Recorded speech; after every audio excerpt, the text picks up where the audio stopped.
Here's my idea for a fucking sport. I knock a ball in a gopher hole. Oh, you mean like pool? Fuck off, pool!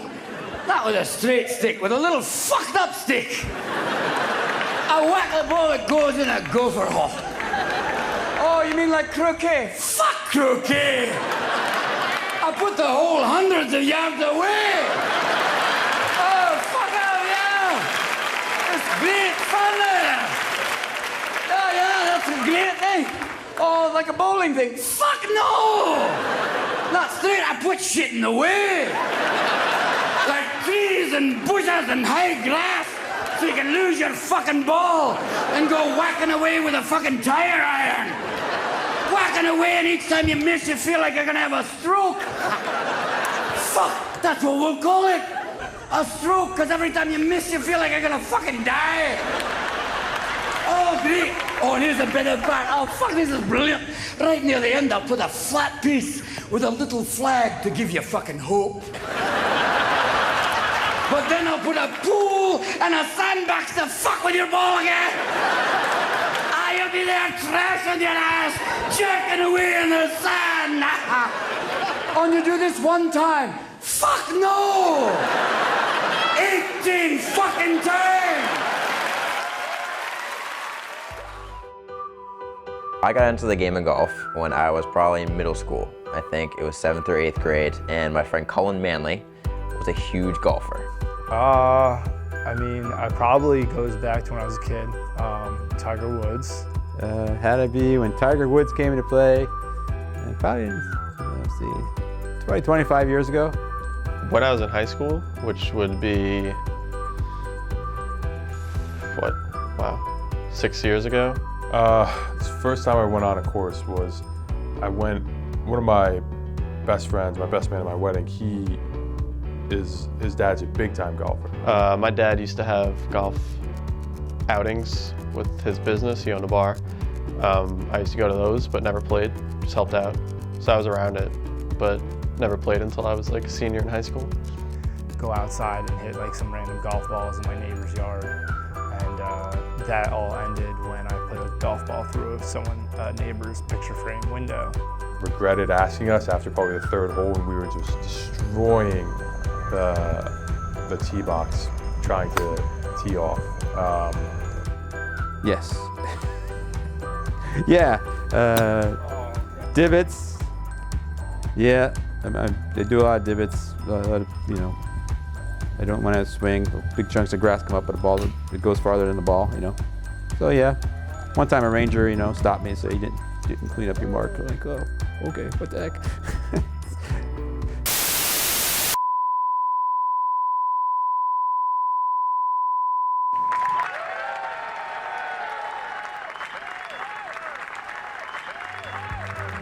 I've played with everybody, and I welcome playing with anybody.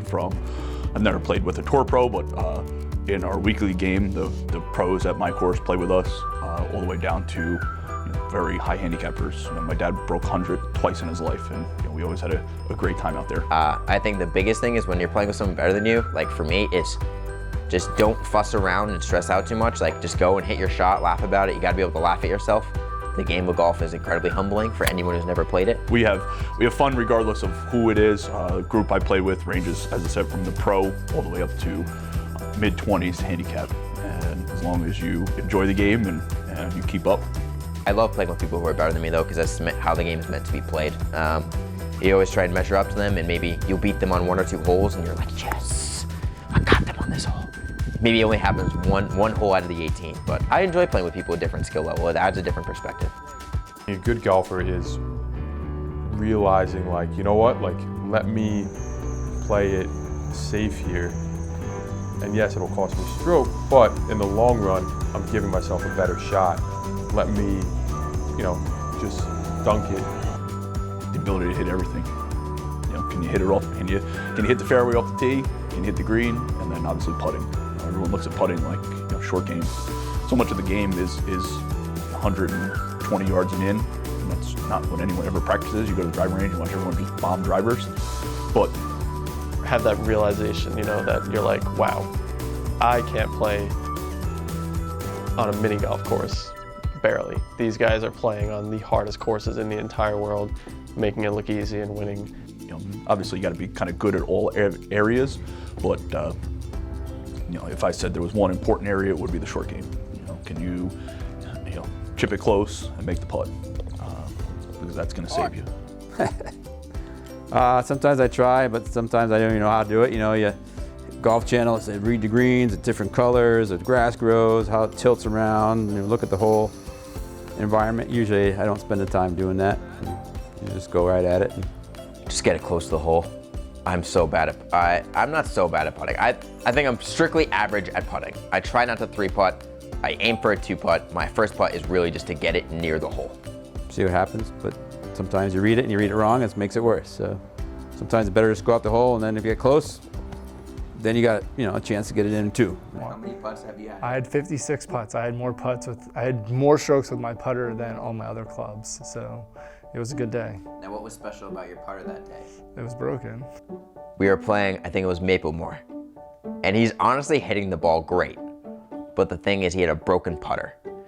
And it was clinking, like, and it was just, we're like, you could just use somebody else's putter. And he was like, no, I want to use my own putter. Like, I'm not gonna, like, it's fine. You can use my putter. I won't hold it against you. And he could not, like, 3-putt or 4-putt a hole. He had a putt for birdie, and he ended up with like a 7 on a hole. And it was I felt so bad, but I also couldn't stop laughing because it was, like, he knew how bad it was. And for the most part, the group of friends that I play with are, you know, all decent golfers, but we all have some comical screw-ups. I recently saw a video of a buddy of mine out on the course on the tee box, hit one that went almost perpendicular to his body, about 90 degrees to the left, and the camera pans over to find where that shot was, and then as it's panning back to him, he's already lining up another shot. Because I was laughing. I got so thrown. So we're at, what was that, Pelham Bay or Split Rock? And you hit an okay drive, right? It was just, so, and then you were off on the left or whatever. I hit it. Makes direct contact with the one branch that is hanging from this tree. One branch. And I see the ball hit the branch and go behind me. And then I was laughing so hard, I went to hit, and I proceeded then to chunk my shot like 10 feet. And then we both just went on to just utterly destroy that hole. But it was just so comical. I think I was laughing like before every other hit, because like you'd fuck up and I'd be like, no way I could do that bad. I did worse. I was like, all right. Like, it just took both of us out. That was good. Almost every week there's something that, you know, we always have a good time. The one that I remember is my buddy Justin hitting a tee shot that hit a tree and wound up going backwards out of bounds. And that was very interesting. So we had a very good laugh at him at that. I mean, just having, every time I go out, I'm just gonna have a good time. But as my friends would tell you, I definitely always like to go for the green or like try to, like, I'm not playing for money or anything, so I'm like, let's get there. So if I hit like a couple like incredible shots with my friends that, you know, I should not be going for. When I'm playing socially with my friends, you know, in my normal group, yeah, we're competitive, but I'm looking for, you know, shooting a good score, having fun, and hitting a couple shots that, you know, were exactly what I wanted to do. My goal when I go out and play golf is not to hate myself at the end of the round. Well, the goal is to break 100, and that has not happened. The goal I have is to break 100. That's the goal, and have fun. But that's probably my goal, is to hit around 100 or break 100. But also it's just to have a good time, be able to laugh at yourself.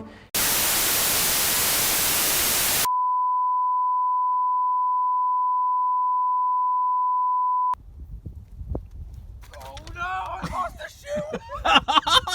Oh no! Where'd it go?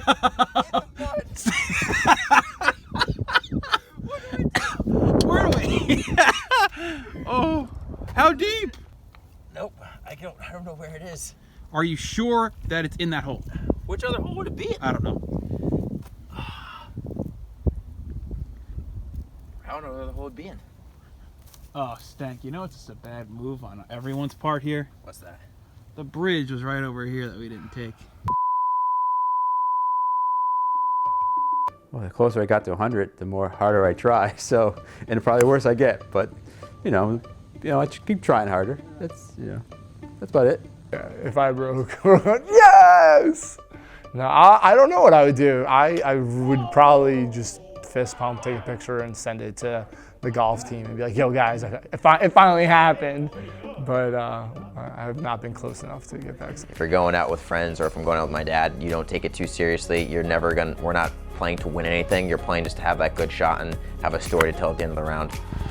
I think that it's a sport that you can play your whole life. And whether you're good at it or bad at it, if you go out and you enjoy it, you can have a great experience every time and create great friendships and relationships with a variety of individuals. It's the camaraderie when you play with people. I think that it's those moments where you shake hands at the end of the round and going, hey, we had some good ones, hit some bad ones, but you had a good time. The thought of it playing is relaxing and just hanging out with your buddies and drinking a couple beers. It's just something nice. I don't know. I like the idea of it. But and then it's your friends. You know, that's half the fun. You're out there, you're just hanging out, you're bullshitting. EJ, how'd that go? You know, again, we're bad, so something always happens on the course where it's almost like, how did I really just witness that? I mean, golf you can play forever, and that has an enticement to it, and there's always a strive to get better because it's so hard and no one is ever perfect at it. Even Tiger, there's a drive to, I'm going to play great today. I'm going to hit this shot today. I'm going to improve my best score. I'm going to break 100. And those things always get you coming back. You know, like at the end of the day, yeah, we'll match up our scores and everybody like, oh, what you shoot? But at the end of the day, like, someone hits a really good shot, you're almost ecstatic for them, and you're like, oh, holy shit, that was an awesome shot, or like. It's the camaraderie. It's why you come back, and there's always that one good shot or one good hole that draws you back in, and it's the people you play with, and as long as you don't take it too seriously, you're not going to have a bad time on the golf course.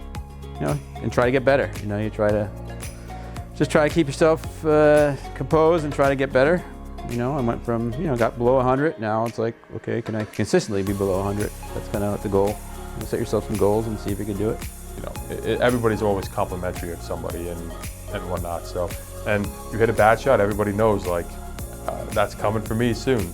It's a great social experiment that you can put a lot of people together and say, go at it, prove yourself. No one's here to help you.